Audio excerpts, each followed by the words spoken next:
Good morning. Welcome to the new podcast. We don't know what it's called. MFers. MFers. Apparently we want to call it MFers because we think it's catchy and also stands for Man Farms and also stands for Mother. Yeah.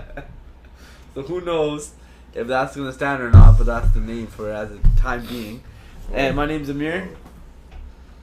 My name's Gaurav. And we're at Man Farms. What's happening this week? What are you doing this week? I don't know. Start Monday off right. Do a podcast. Dude, it's a beautiful day. It's really nice. Yeah, started to do a podcast. I think podcasting has been pretty good in regards to just communicating. Yeah, it's been good. We should all do a podcast, the whole family, every Monday morning. It's true. You gotta behave. Maybe not. Nobody would show up on time. Yeah. We don't show up in time. What did you do in the past week then? How about that? Well, my friend got married.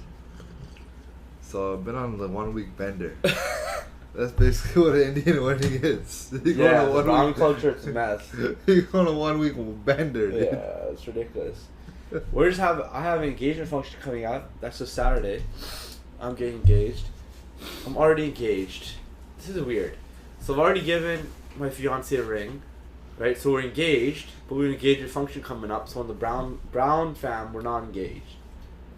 But again, essentially we were engaged when the families came and talked. Yeah, pretty much.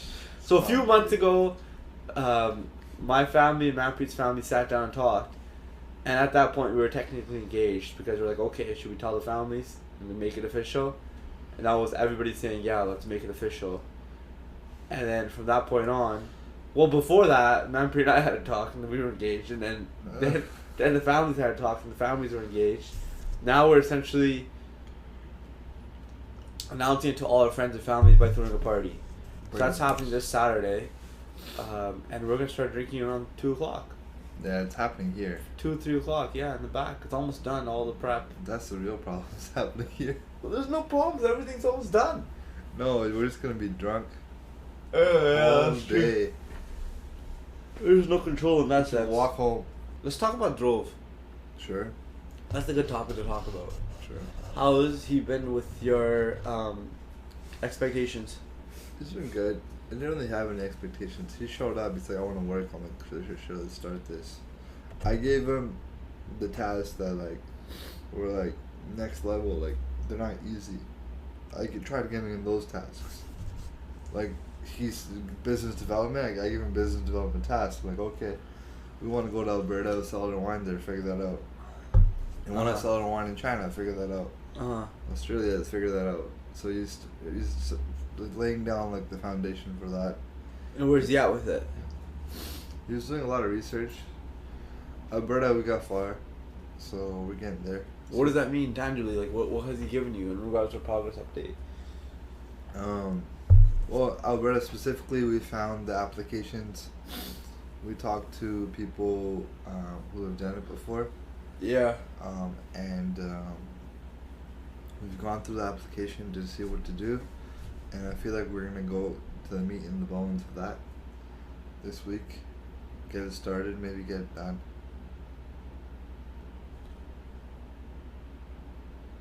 Okay, then what?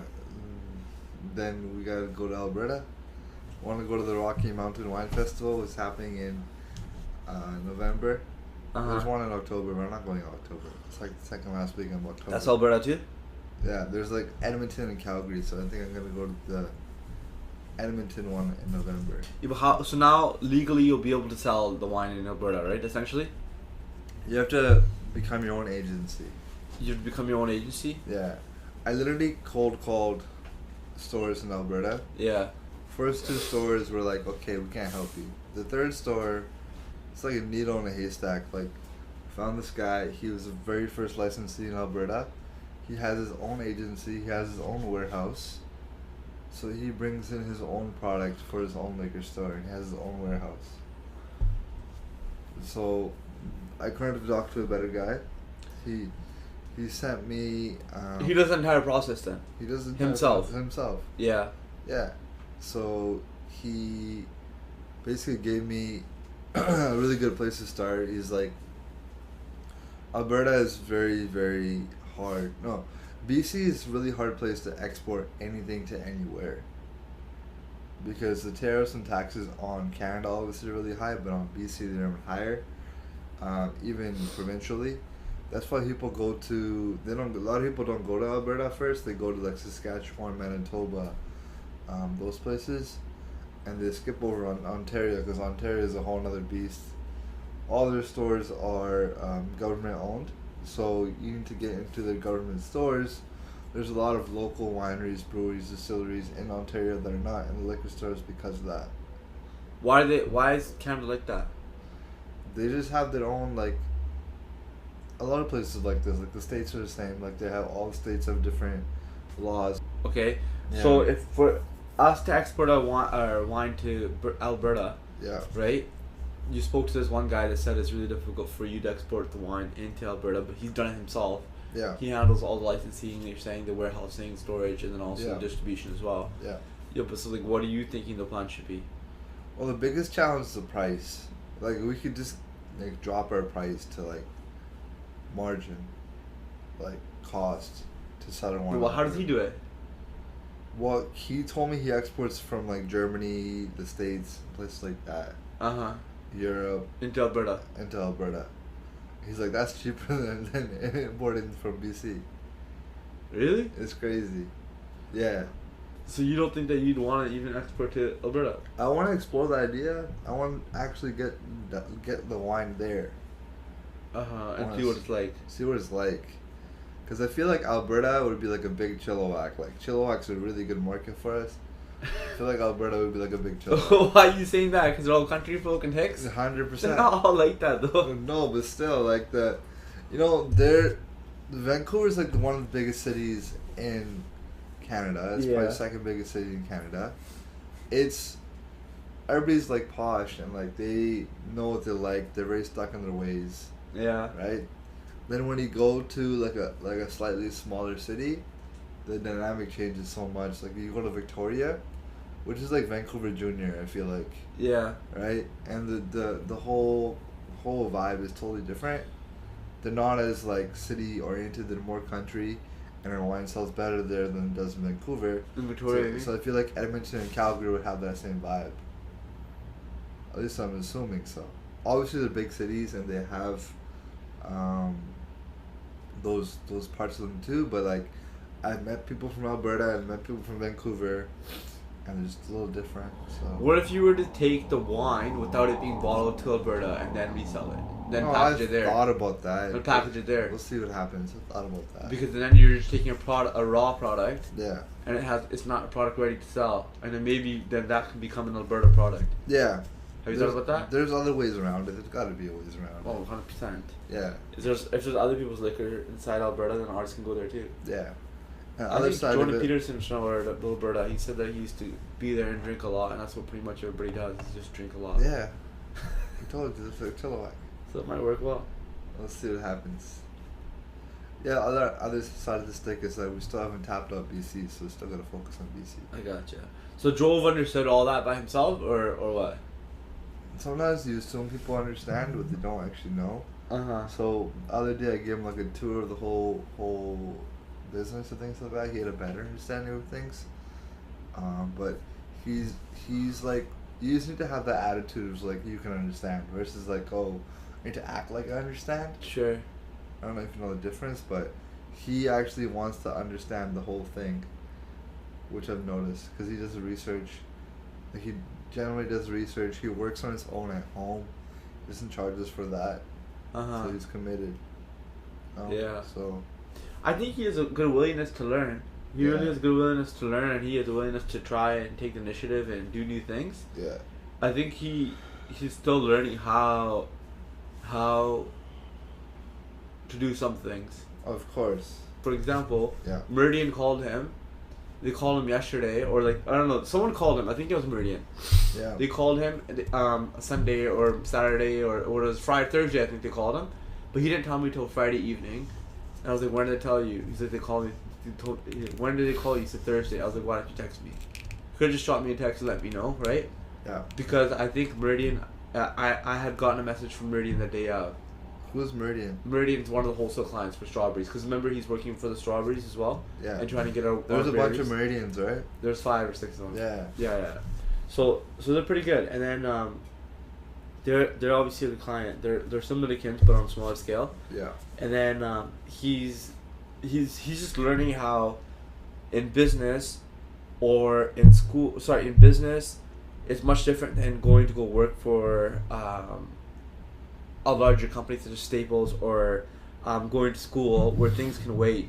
Things can't wait in business. They just have to kind of happen right now and then. Yeah. And that could just be our expectations of our employees, right? Yeah. But also someone who's involved in business development or someone who's reaching out to clientele needs to know that time is a priority, and when then they ask, you don't have to do anything, but you need to let the person know if you're not available to do things, right? Yeah. So that was one thing that I really had to get explained to him. That's not really a big thing. They don't teach you that stuff in school. That's the problem. Like, they don't teach you. It's common sense, but they don't teach you the small things in school. You learn them by doing things like this. Yeah, that's true. Right. That's very true. If you know how you talked to Angela Saunders, yeah. Mark Saunders, and they're like, oh, like, they don't have to have the right skills. They've got to be the right employee. Yeah. I feel like he fits that mold. Yeah, he does. I feel like he fits that mold. Sure, yeah. So initially he does, for sure. That's rare to find. I feel like, I don't know, it's still early. Yeah. Right? So let's see what happens. Maybe he'll fit that mold. Yeah. And then what else? So, I think he was kind of stuck in regards to what he's so okay. So we divided our clients for strawberry wholesale into 4 different categories, 3 or 4. Yeah. One was the small stores, which have one-off stores. Second one was like Kim's and Meridian, which have multiple stores. Yeah. Third was like Whole Foods, no frills, and the fourth was like Super Center, Save on Food, Safeway, right, which have big operations. Yeah. And then, so for the 3 and 4, Safeway, Save on Foods, and Whole Foods, he was planning to look at different procedures in regards to how to actually get our berries into the store. And he just done like preliminary research that anybody would do from an overall company perspective. Like, look at Overwhelming Feed Group, they have this many things, this is how they get the food there, these are who they buy from. So like overall perspective stuff. But like we need tangible goals to hit and key what's it called, performance indicators that they're looking for from potential vendors. So like Canada Gap, delivering this much time. This is how they want the communication to happen. So like that's what I was looking for, and I guess he didn't really know how to get that stuff. So him and I, what happened is that we sat down inside the office and I was like, well, let's call Save on Foods to see what happens. Call the store. We talked to customer service. Customer service put us to a manager. The managers went to voicemail. I called back, asked for a different manager. We talked to that manager. The manager said, you need to call this office. We called this office. Got a secretary. Secretary said you could send an email. I said, is it okay if I can just talk to the person on the phone? She said, yeah, here's the phone number. I called their purchasing or produce purchasing person. He said you need to speak to a merchandising person. Here's the email for merchandising. I sent him an email right away, and he got back to us pretty much right away. He said, we have all our strawberries for the entire season. Thank you very much, right, for giving us the opportunity. I replied back saying, thank you for your reply. When is a good time for us to contact you for 2020? And then also keep us in mind for the middle of July, because at that time of year, many farmers don't have strawberries. We will be one of the only farmers who do, right? And send that to him. Then he said, okay, give me a call Monday morning. Then he gave me his phone number. So I still have to call him today. But that's the process. It's never a straight like trajectory of 100%. going A, B, C, D. It could go A, F, J, K, and then back to Y and Z, right? Yeah. To where you finally meet some sort of get the person on the phone where you can actually interact and negotiate some sort of terms in what would service you and service them.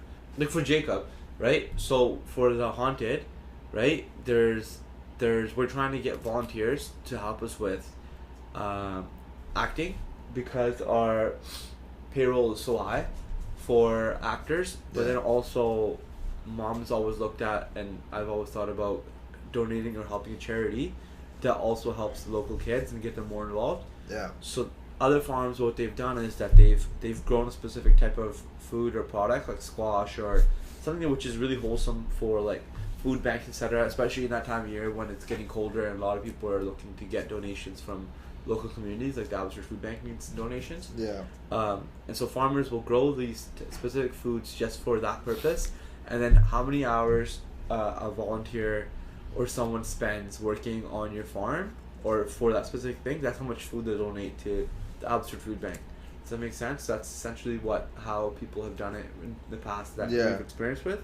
Yeah. And so Jacob knows that, and then last week he touched base with Mom in regards to how to set that up, and also he talked about all the different pay specifics that we want to pay all the actors, and because actors are, a lot of them are younger, a lot of them are coming to have fun, and then not all of them take it so seriously, but then also there's a mix of actors which are also like Jonas, they want to pursue acting as a full career, and then those are some people that we want to value and give incentive for them to be here. So there's a big variance. People who just want to come for fun, people who want to volunteer, people who want to do it for an actual job. So the big variance here. So we need to figure out a specific pay structure for them, and also an incentive program for people who are actually really showing off and really putting their all effort in and going the extra mile. We want to incentivize them, and but then just like I'm saying, there needs to be a structure for that to work, for that our expectations are specific, and then the goals for them are really easy to accomplish, and they can kind of see it, like it's just tangible in front of their face. Whereas like, oh no, just do a great job, won't pay you good. Like that's bullshit, right? Yeah. There need to be KPIs, key performance indicators that they need to hit, or that we need to see. Like show up this many days. If you don't show up this many days, you fall into this bracket. If you're volunteering, you need to be volunteering for at least this many hours or this much minimum for us to actually put you in the system, which is really small. I think it's like 4 or 5 days, right, for the entire season, over 25 days. Volunteer, and then what do you call donate this much fruit, right, and product.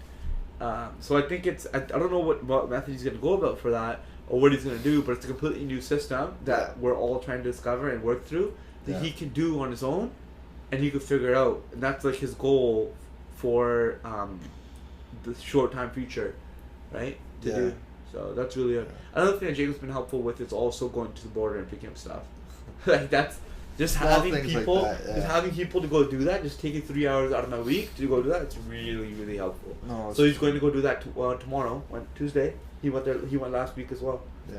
So it's giving me like 4 hours of time, because sometimes it takes 4 hours to go there and come back. Oh, that's really good. Right. Yeah. Why don't you have like a token system? Like give customers like one token, and like the best actor, give them a token. Whoever gets the most tokens is like the best actor, and they get an award. Oh, really? How would we... That's pretty interesting. So how would we separate our actors? How would we create experience where the customers would still be able to come and enjoy it and get shit scared, but then also interact with an employee like that? Because we don't want customers to come in. It's an experience, right? It's like Disneyland. We don't want people to think that this person who's put the Mickey Mouse costume on is a person. We want the customers to think that it's Mickey Mouse.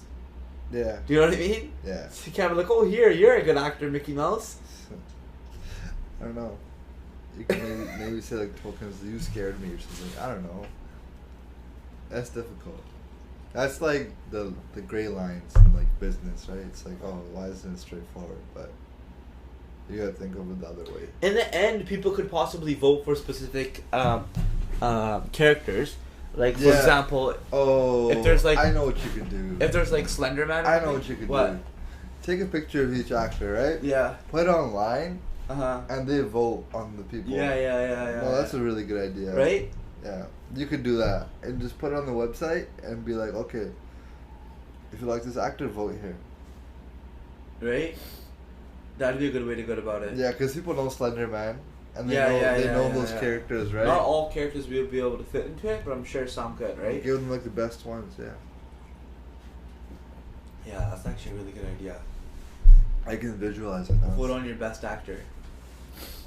That's hype. I can visualize it and be like, just do like contests or something, like this or submit this, whatever. That's hella hype. That's a cool idea. Yeah. What else next? I don't know. I'm trying to do like I've been too scattered in my business world right now. Like I spend weekends like just like doing the stuff I don't get done on weekdays, and that's usually like the nitty gritty, like planning, like strategic planning, and like making sure everything's ready for the week. And the past couple of weeks, I have not had time to do that. So I'm trying. Why that works for you? It works for me, yeah.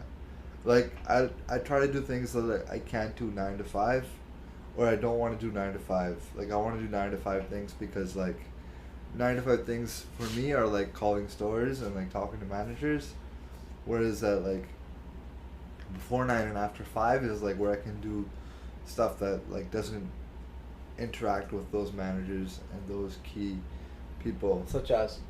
Um, like strategic planning, like okay, I need to sell this many bottles for the next few days. Yeah. And just like sitting down and breaking that down is something that I used to do all the time, so I need to focus on that more. And then doing production, from like I don't know 6 to like 8, like 2 hours of production after 9 to 5 is not always easy, but it helped me in the past. So Key? yeah. Yeah. Right now it's key because I don't have that person to replace me 9 to 5. So I'm looking for that person, but it's not easy to find that person because like I had like Tanvir call stores, and I've had like other people Why are call. you having people do the things that you're good at? I just feel like I can train them great. Well, what's the point of having someone come and do the things that one, you're good at, number two, that you actually enjoy doing? You always get so hyped. Oh yeah, I added this store on. Oh, I did this. Oh, look at that. No, I know, but So like, why are you doing that then? Because there's so much other stuff to do. But the other things, why don't you have someone else do that? I'm working on it. But isn't that such an easier thing? Like, that's my perspective. Maybe I'm coming off wrong. Yeah. But like the things that you're doing in regards to not strategic planning, that's something that you can only do. But something such as production or cleanup or all these things which take time, Yeah. right? Or like, you know how you had to get to blackberries? Yeah. Like somebody else could have done that. Yeah. Why you sit there and say yeah then? I don't know. I just want to do this stuff sometimes. Tanvir could have done that. That's not true, dude. Tanvir could have done that. Well, the blackberry thing was emergency. You see those two freaking things over there? Those are blackberries, right? Yeah. Basically, what that is blackberry vodka. What happened? They started fermenting. We're looking at 2 plastic totes. Yeah. They're like 10 liters each. Yeah. 15 liters each. Little totes. It's like our secret buckets. ingredient. So what's inside there? Secret ingredient. Okay, secret ingredient. Yeah. We can't tell anybody. But it started fermenting, which is a problem. It's not supposed to ferment. So I had to restart the process. And it takes like, it has to sit like that for like 2 to 3 days or 3 to 4 days. And like, I didn't want to lose like a day because we were trying to bottle blackberry wine. So I need to get that done. So that's why I did it last night. That's why you ordered 11 pallets of bottles? Yeah. To bottle blackberry wine? Yeah. So who's going to bottle the wine? I'm going to get one of the boys to do it. You have like 8 now. Bernardo showed 7. up. Yeah. Bernardo did not show up. No, he didn't. No, Bernardo's not coming back. What are they? Mauricio and like Alfredo? Mauricio, Alfredo, Francisco, Yeah. Noé, Saul, Vicente, Cesar? and Cesar. That's 6, isn't it? 7. All the Castro boys are 3, Yeah. right? Vicente 4, Cesar. Yeah. It's Sorry, 7. Vicente 4, It's Paco. and Paco, and then 2 other guys that just came. So Yeah. 7. Yeah. 5 more guys are coming next week. Yeah. Wednesday. Yeah. You know, I like So doing 12 guys sales. this year. I like doing sales, but like this got to the point where I can't do all the sales. Like, I can't do the Nanaimo and I can't service those stores, so I hired out for that. Yeah, but what happened? So what happened to the Natasha? Not Natasha. She's still Jessica, I think her name was. Jess, yeah. Jess, She's still starting up. Like I'm gonna start doing one-on-ones with her for this week and see how everything goes. I need to set specific objectives and goals for her to hit, and she has to hit those goals. And like I need to know, like I need to have good communication with her. That's the first thing I need to establish. Is like you can come to me for things that like you need to talk to me about, and like I need to know these things because you might not know like this is important to talk about because you're new at this, and you just need to get that out of her. But look at Mina, Yeah. right? So she came in Yeah. this year. I've been here for this many years. I want to get paid more. And then her and I have already talked about over in October, and I slowly just put it in her brain, planted the seed about her being the leader for farm markets and produce. Yeah. Right? Yeah. And now we've had conversations to lead up to that, and then we've understood like what her role will be, right? Me, mom, and her talked about it, and her specific expectations are going to be wrapped up around farm markets and in produce. And now you said that it's hard for you to get someone who's already ingrained in the culture up to your standards. Mina has also been ingrained in the standards. She works well with everybody, but now her positioning will be more, or trajectory will be more towards farm markets and produce. And I told her that she needs to have specific expectations and goals for that. So what we're going to do is look at all the sales from farm markets, and she even put it in her job description is to meet and exceed those expectations. And also for produce, it's going to be just keep things to look at, such as, is a produce set up at this time? How many times a day are we going to check produce? Whose problem is it if this doesn't happen? And mom and Mina and everybody's sitting here, and mom's like, I don't want to do produce. There's so much difficulties in regards to setting up and making it look beautiful. And Mina's like, no, I'll do it. I want to do it. And then mom's like, Mina, you're going to be on the hook. She's like, it's fine. We got it. Don't worry. Yeah. So that's someone who's been inside the culture and then moved them towards an area of the farm which needs help with, that they have experience with, or not much experience, but they have experience with the culture, and that they can take that area and bring it up to our standards. Yeah. So for Tanvir, maybe but you made that tangible. Like you made like, okay, you're gonna do this, but you're gonna be rewarded for that. That's why you're gonna do it, and she's the right person because she's a leader, right? For like Tanvir, like you need to give her like that. She's great, I think, too, dude. Tanvir's good. It's just like there's like. Some employees, when I was like, Tanvir, what's your plan for this week, right? For the engagement stuff? She gave me a list already. She knows. She's done it with me too. She's good, like, but it's hard because like, where like you sometimes you don't have the resources to reward them, or you don't want to because like, you want to, but the decision to do that is not yours. You understand what I'm saying? That's what happened with Tanvir. Oh, sure. Right? Yeah. But then I didn't finish what I was trying to say earlier. Yeah. Is that after we had that conversation, which was last Friday, he had to go to Staples or whatever. Yeah. And we were supposed to pick things up on Monday, which is today, and to work towards spend some more time calling and figuring these things out. Yeah. And so where he can just sit next to me and where we can do these things. Yeah. And maybe they'll be like, okay, now I have to do legwork, that he can do the legwork, but now he's understood how I do things and how I make the phone calls. To maybe he'll just learn a bit more. And then maybe I'll feel comfortable with him doing it. Yeah. I don't know, we'll see.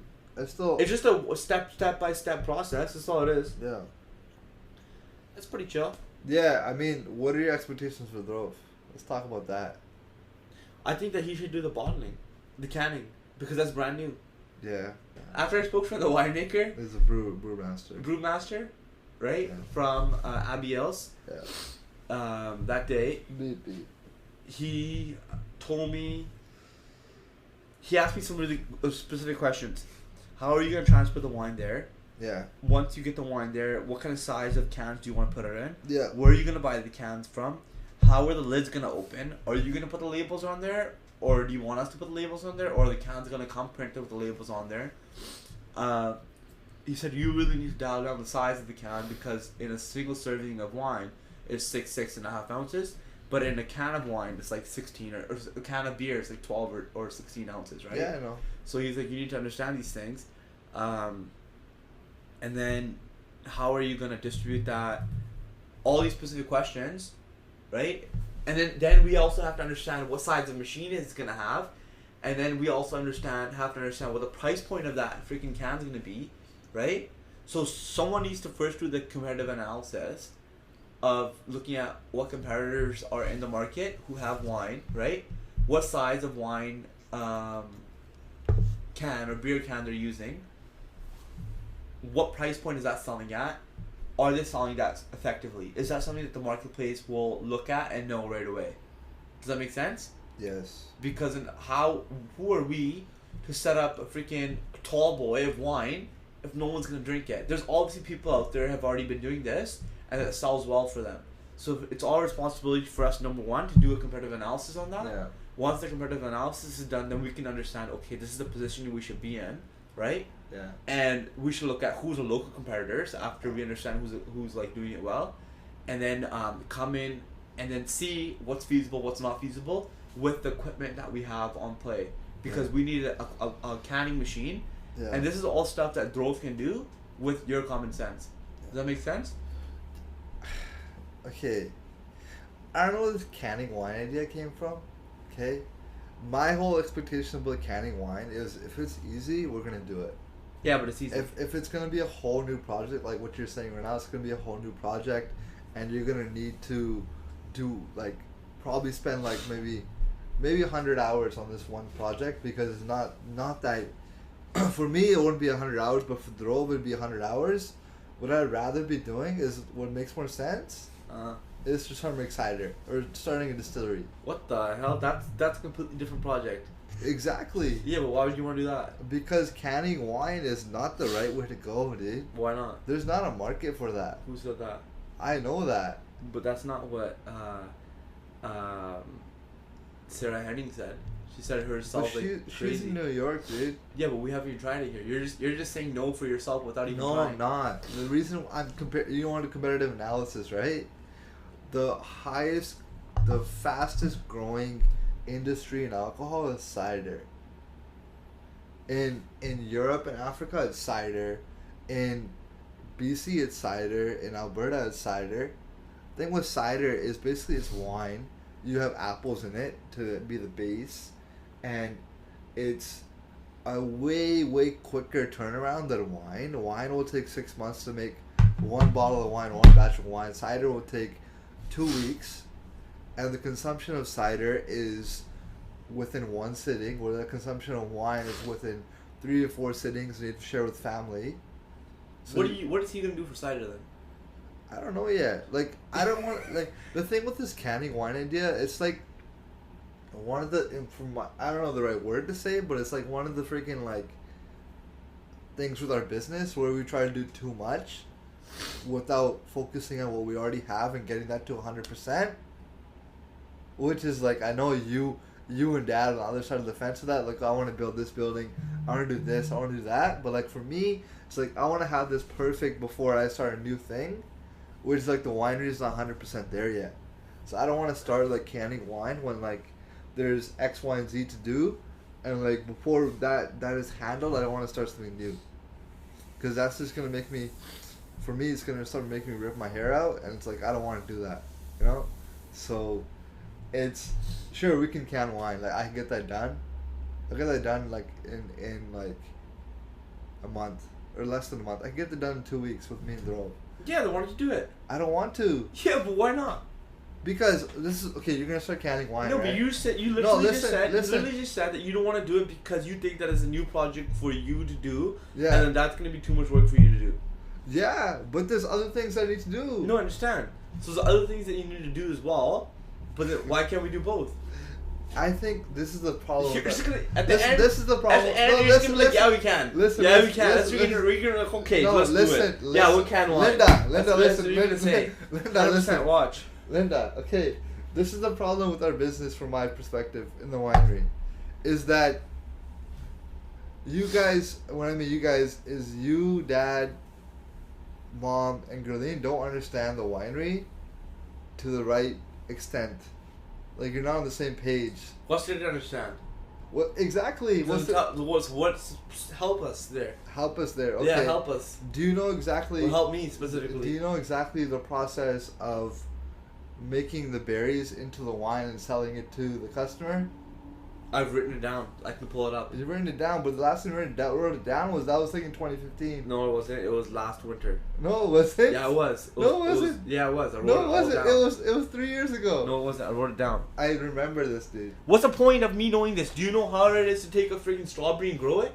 That doesn't matter. It doesn't matter. What's the point? I'm not saying you should start. I'm not saying. What's the point of me knowing that? I don't understand. How this has to do with growth? Listen. you want me to start a new project on the wine, right? And then this is like you saying like I want to start putting in gooseberries and start making gooseberries and selling gooseberries to stores. That's what you're saying. But like what you would say to that is like I need to focus on strawberries and I need to sell strawberries because you're already doing that, which is like starting like. I'm not saying for you to sell gooseberries. That's not a good example. It is. No, it isn't. A good example for you would be like growing my strawberries with a tunnel over top of it. No, that's not. Yeah, it is because it is. What's difference between? I'm not telling you to make your wine specifically different. No, all I'm saying. I know. And if you don't want to do it because you don't have time, I can help Drove and me and him can do it. Yeah. But it's literally just taking the wine in your tanks and packaging in a different manner, and that to be distributed specifically for that. All I'm telling you to do is put your wine in a different size for a consumer to drink, opposed to the bottles, and try it. That's all I'm saying. You know a better option to that? What is that? It's just have a wine bottle this small. No, but those are ugly. They're not. If you're saying it's a better option, but you don't, it's completely Mir, different. Mir. Look, this is a coffee cup. You right? You don't drink wine for that reason. You don't understand consumers. Why would a person open up? Yo, Gurleen went to say she bought a wine in a can, right? Yeah. I don't think she's ever gonna do that again. She had a bad experience. It doesn't matter. It's a one-time buy. Dude, it doesn't matter. It does matter. No, it doesn't matter because people who are going to the lake will take a freaking 6-pack of cans. Why won't they take this? Because they don't want to pour it into bottles, into beer wine glasses. They're gonna have such a shitty experience. That's not true. You It don't is know true. that. All I'm trying to say to you is this: you don't know until you tried. Yo, I already know. Right now, this is Gary V, and this is Oh my us pondering God. the idea. You're not. I'm not saying Gary I'm Vee right. now. I'm not saying I'm right. I'm not saying you're right. I'm saying until we try it, we don't know what's right. And there's enough viability, and it's an easy enough a project for you to try it. You don't know. But this is the problem. I do. There's You're enough. arrogant right now. No, it's not. You are. You are. No, there's I'm not. enough. There's enough. What do you call I'm gonna let you talk. There's enough. I'm gonna let you talk right now. There's enough influence from other wineries around the world who have fruit wine that have done what we're talking about, what I'm talking about right now, for us to look at it and see if it's good. I don't know if a haunted corn maze was going to be good. Oh, you have a corn maze. You guys just feed to the kids. Why would anybody want adults to come here? I don't know if a potato festival is going to be good. I don't know if selling strawberries wholesale was going to be good. I don't know if doing any of these things were good. But we don't know until we try, is all I'm saying. So you to sit there and say it's not going to be a good idea is a shitty job. You're not. That's all I'm saying to you. You're not understanding. No, but listen. You're not understanding. You're not listening to what I'm saying. You to say that is. I want you to answer my question. Yeah. For you to sit there and say that it's not going to be the right thing for our business without trying it, do you think that's the right way for you to look at it? 100%. Okay, good. That's where you and I disagree. Cheers. See, look, you don't understand the winery. Okay, there's 160 hours a week, right? You don't spend those 100 hours here. You spend those 100 hours in the farm. Do you understand? That's the difference between... You don't even spend 20 hours in the winery a week. That's what I'm saying. You guys are not on the same page as me. Like, we're buying new equipment, right? Do you know how that's going to help the business? How that's going to help the winery? Whereas, like... I know from a business perspective. No, that's not... Yeah, I do. How? Give me why 100% is from a business perspective. Of why the tanks are going to help you? Yeah. It's from main specific reasons. It's mostly just scalability. Larger tanks, you can do more wine, right? One thing, right? So larger batches, reduce costs. Second thing is that larger tanks, it's much easier for you to work with because now you have these bigger tanks that you can put more wine into, opposed to having multiple tanks where you're doing the same exact product from. Those are one of the main two reasons. Maybe there's other reasons in there. Second thing is obviously purchasing costs. Now you purchasing large tanks will last you for a longer amount of time, so that's going to go value over your larger amount of time. It's business perspective. I know enough about the winery to know those things. I know enough about the yoga, or the kitchen or the food, just like you do. Any business person walking in here can have a half an hour conversation with you in regards to how the wine works, and can ask you specific questions about your company to possibly give you suggestions. That's all I'm doing. I'm not saying that the beer is going to be 100% the right thing. I'm just saying that you don't know until you try it. This is where we disagree. Yeah. Okay. I understand. But you haven't given me a reason to say that why it's not going to be a good idea. I have. You haven't given a reason why it's not going to be a good idea until you try it. It's It's all speculation. a waste of time. Anecdotal speculation. It's a waste of time. Cheers to that. Next topic. How? Okay. How are you going to depend on Old else to can your wine if you're going to sell it? To who? Old Abios? Yeah. We can't depend on them. Then how are you going to do it? We'll figure it a way. So, the cost of the canner. We don't have to purchase the canner. No, I know. Yeah. But how are you going to depend on how are you going to depend on renting it, or how are you going to depend on going to a different place to get it done for you? Fieldhouse, everybody else sells out of wine. No, right? Sells out of beer. Yeah. Right? So from our perspective, it could be our marketing plan to just sell out. We can whenever we can, or we can schedule in a canner to come and can for us, or we can take our product to someone else who does canning. They don't such as Clearbook Canning. Fieldhouse obviously has a canner. There's so many breweries that popped up around here. Yeah. Obviously, they don't all have we call canning equipment. Yeah. They don't all have it. They do. No, but let's just say they all don't all have it. Yes. It's really easy for you to say that they all have it, right? It makes more sense to say that they don't all have it. Now you're speculating. But no, I'm speculating. I'm speculating in the majority. It makes more sense that not every single canning place has a canning equipment. No, Look at yeah, it does. Face of experience. Look at Lauren Taze, right? Beep that out too. Look at our competitor, right? Beeping a lot of this out. Look at a local competitor here. Yeah. He presses a lot of juice, right, for farmers. I know. With his big press. I know. He purchased it. Now he's offering that as a renting service for local companies to do that. So it's obviously there's canners that do this. Yeah. Okay. That still doesn't make sense for us.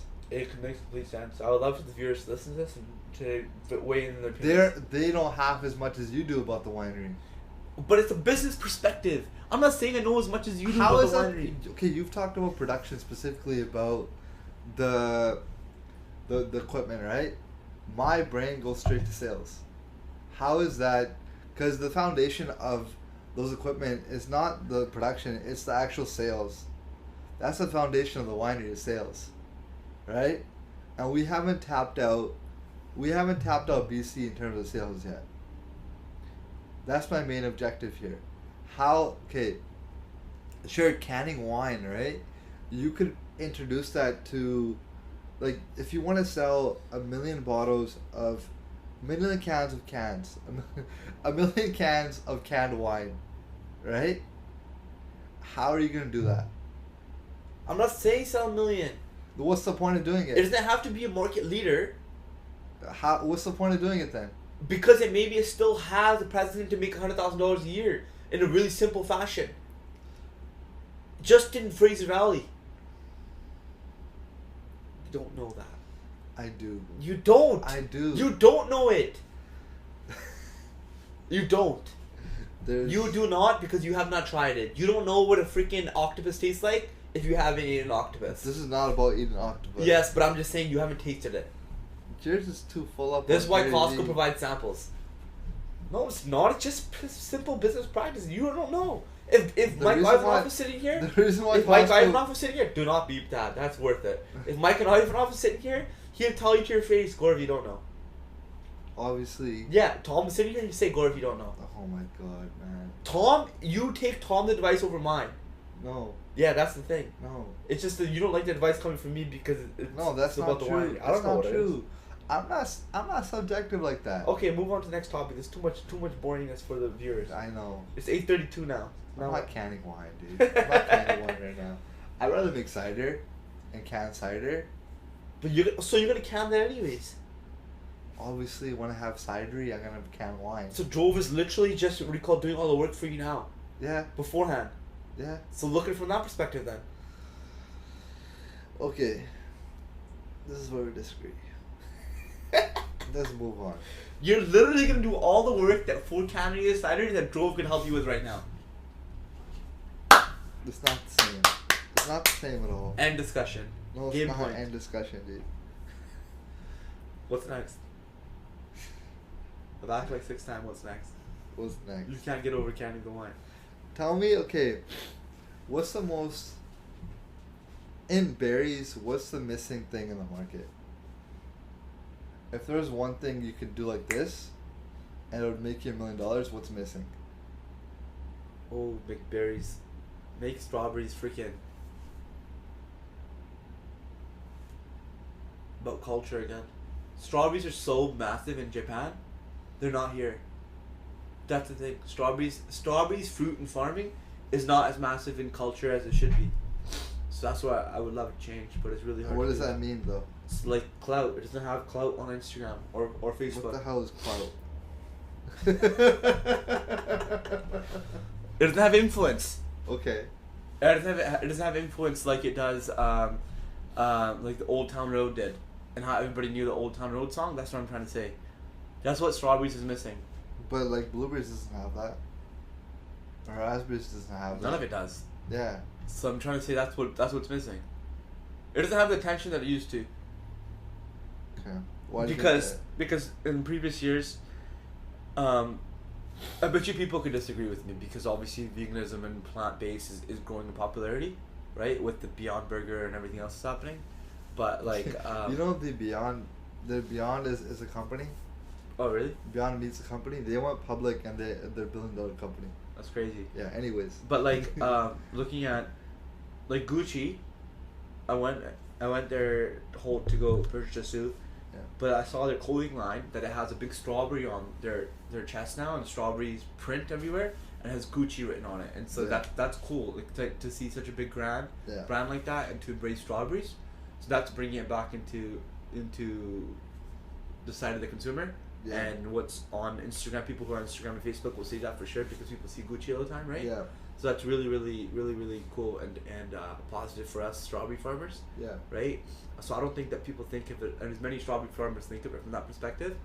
But like in Japan, they're really good at taking a product and romanticizing it or attaching it to an emotion, which then it sells really well for consumers, and they purchase it around a holiday or for a specific purpose. Yeah. Strawberries are just like, okay, it's a great tasting strawberry, but it's not like strawberries are attached to giving a gift to your partner or to your first date, which it is in Japan, because they've literally named varieties of strawberries like the essence of a first love, or partnership for a lifelong dream or something like that. Why can't you do that here?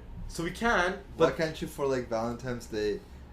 Obviously, you don't have strawberries for Valentine's Day, but you could have like dried strawberries for Valentine's Day. no, I understand. I And just like you I could can't. put that in a heart Yeah. and be like, this is a perfect Valentine's Day gift. So I think that what we should be doing maybe in the coming years is to put strawberries in a greenhouse. Why don't you have dried strawberries? Because dried strawberries, you can have a whole dried strawberry. It looks like a strawberry. Yeah, I know. I want to try it. Why don't you do that? Yeah, we should. Have Drove do that. There you go. Drove more work for Drove. Drove is working on the wine, dude. Okay. Sounds good. That's what I hired him for. But anyways, he can do that stuff. Like, that's not... I don't want to put him in that box. No, but he should. We can look at these things. I don't think that it's not why. It's just that we haven't had time. Yeah. I think that's all it is. No. But that's essentially what's missing from farming and fruit culture in a whole, is that it's not a part of culture. Because it was a part of culture when people, mom and dad's age, would come in and do you picking, etc. And like also moms do that too, right? And like we're pretty good in regards to our social media to get people out here and be a part of the berry season and come and pick. With the festival that's coming, hopefully we can make it to where people come here and take pictures with the strawberry patch or with strawberries, right? But like, it's just that it's not romantic. There's no emotion attached to strawberries or raspberries. How do you create that momentum? Like, how would you Like start? people buy Gucci to show it off. Yeah. People drink Ace of Spades, Yeah. champagne, at Cactus Club. Purchase a freaking $70 bottle of Ace of Spades at $300 price at Cactus Club. Yeah. Just to show people that they can do it. People go to nightclubs and get bottle service with like girls walking out in like sparklers and things in front of everybody just to show off. Oh, look at me! I have all this money in front of everybody, right? Sure. So that's like people are doing that just to take a picture, so people can take a picture and show it off to their friends. So obviously that would be cool for that to happen for the strawberries, raspberries, and blueberries, regardless of what demographic it is, if it's an older, younger, or whatever demographic it is. So that's what the strawberry festival is intended to do, to make it something which is fun and experience based. But that's essentially what's missing, just an experience to come and be a part of berry season on the farm. How are you gonna do that?